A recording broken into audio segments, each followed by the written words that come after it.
Alright, cockers. To be honest, I've never really said that phrase and I don't want to. It kind of, it doesn't sound right coming from me, does it? You kind of, it just sounds wrong. Anyway, welcome back to another episode of the Wellsy Weekly Podcast. My name is John, aka Wellsy, and today is episode 42. And you know what that means, right? That means we're on the episode, which is the answer to life, the universe, and everything. Yes, that's right, I quoted Hitchhiker's Guide to the Galaxy. What are you going to do about it? Probably nothing, really. It's a good book. It's one of the few books I've actually managed to read, you know, all the way through. And it got me thinking, this number 42, right, about sci-fi stuff. And that's what I want to talk about today. You know, we're going to talk about sci-fi concepts, ideas, and the possibilities in the real world. So, my question for you people today is, would you stick a babblefish in your ear to understand any language? Let me know down below in the comments whether you come from YouTube, Facebook, or SoundCloud. All are welcome here. So yeah, I'm quite excited, I hope you are too. Let's get started then, shall we?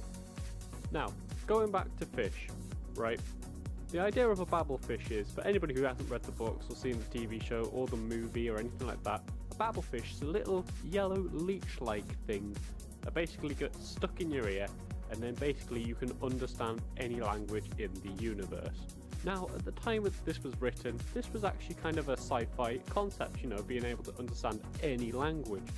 But to be honest, this kind of already exists now though, in the 21st century, by the use of Google Translate or any translator software, which is kind of cool basically to think that within, like, I don't know when the book was released, I'm going to guess like the 70s or earlier, the idea that this book or this concept now actually exists as a normal thing in our society, in our world, it's kind of bonkers, isn't it? The fact that we can go to any country and maybe in the future any world with like intelligent life. I'm not saying it doesn't exist, I'm not saying it does exist either, but we have the ability to translate that stuff on our phones, on our devices. You know, it's kind of mental. There's no more, you know, asking random strangers in Spain just like, oh, where's the supermarket? Or, you know, going to China. I mean, I wouldn't go to China right now, but going to China and just like asking for directions and not being able to read the signs, you can just quickly take a picture and just translate it. I think that's really cool, to be honest. I mean, it's not as cool as putting a fish in your ear that can basically translate anything in the universe, because that'd be really cool as well, I think. Wait, actually, thinking about it, I don't think I'd want to have a fish in my ear, personally. I mean, I want to, so I could be able to translate anything, but at the same time, what if the fish gets stuck in your ear or in your head, and then it comes off the brain, and then it just starts wiggling about a bit? It's like you've got a rattling head. I don't want to have a rattling head. It's bad enough with a migraine and a headache. I don't want to have a little fish just like swimming around in my head. That'd just be weird. It'd be wrong. No. I'll tell you what translator I'd want. I would definitely want the TARDIS to translate everything for me. It's all telepathic. There's no weird little fish in my ear, and I get to go travel around time and space with David Tennant. I mean, who wouldn't want to do that? The answer to that? Crazy people. It's always crazy people. Who doesn't love David Tennant? Speaking of time travel though, that's another kind of like sci-fi concept that's, you know, spoke about and talked about, and I think there's also another thing that could be possible, you know? Now, I'm not saying like actual Doctor Who TARDISes or Harry Potter time turners or Back to the Future DeLoreans are actually possible. I don't think they'll ever be possible. But time travel is technically possible on a very small scale. It's using something called time dilation. Now, the basic idea of this is the faster you move, the slower time is for you. An example of this is if you had a clock on Earth and you put a clock in a spaceship, and then the spaceship travels from, I don't know, Earth to like Pluto or something like that, and the spaceship goes very, very fast, like gotta go fast. Because the ship is travelling a lot faster, time is moving slower for them. So, when the spaceship reaches Pluto, planet, whatever it is, and they check the clocks back on Earth and you compare them, they'll say two different times. I think the one on Earth will be a lot faster or more ahead in time than the one on the spaceship. I know it's very hard to understand, and I don't completely understand it either. So if it's gone all over your head, don't panic. I think a lot of people have, especially me, and I did A-level physics. I mean, I didn't do very well in it. I failed it miserably twice, but that's not the point.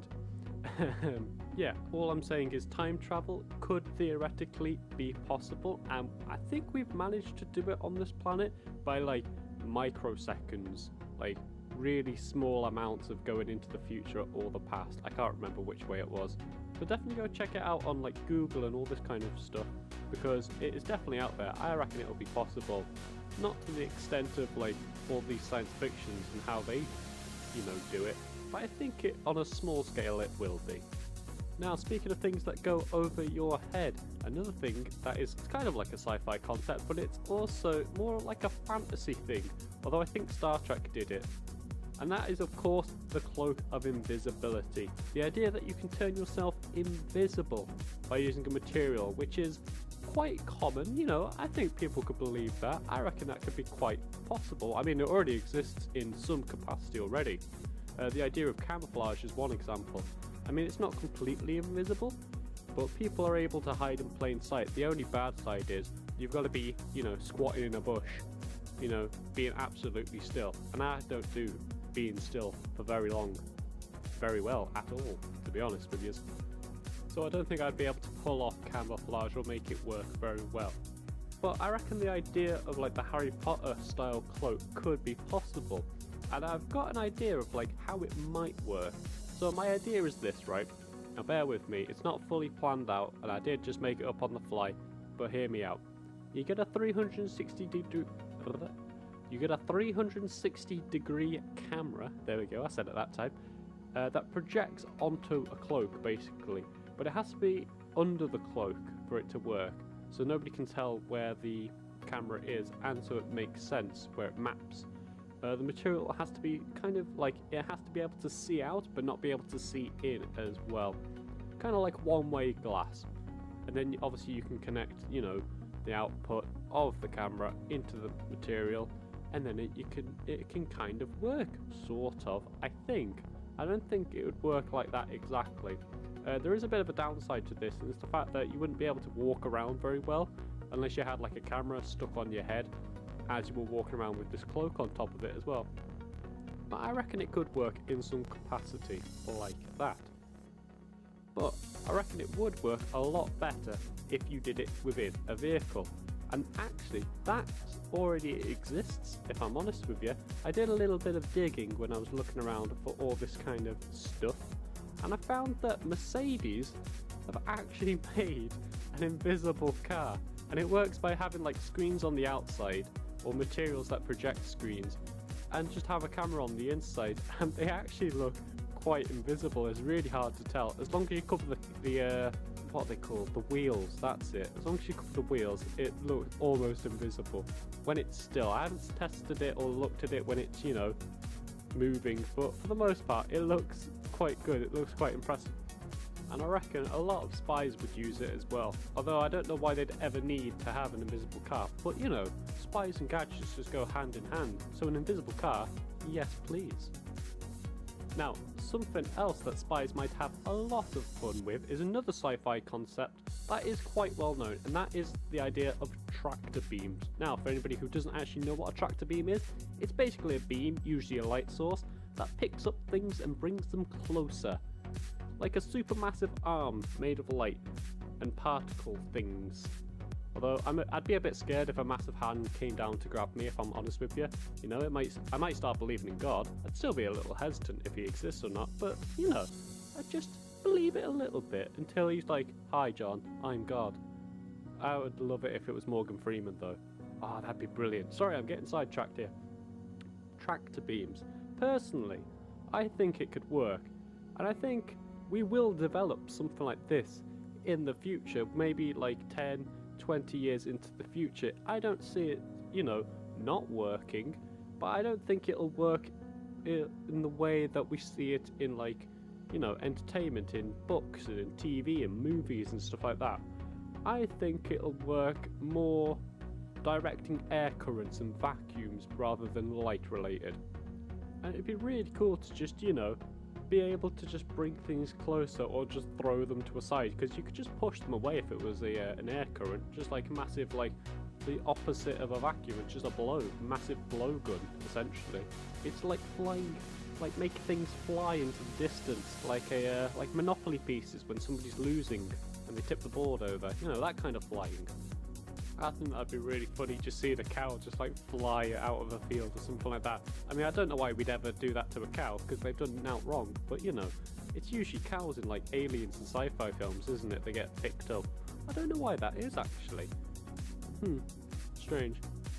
Anyway, I don't know if you can tell by today's episode, but I really like sci-fi things. Like, I like the idea of just like these things actually being possible, and I think a lot of sci-fi things will actually be possible in the future.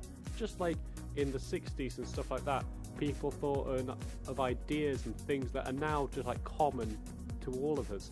Things like, I can't think of any off the top of my head, but they exist, trust me. So I hope you have all enjoyed my absolute massive rant of sci-fi stuff. I'll remind you that the question for today is, would you stick a babblefish in your ear to understand any language? Thank you for listening, you mostly harmless humans, and remember, enjoy a cuppa.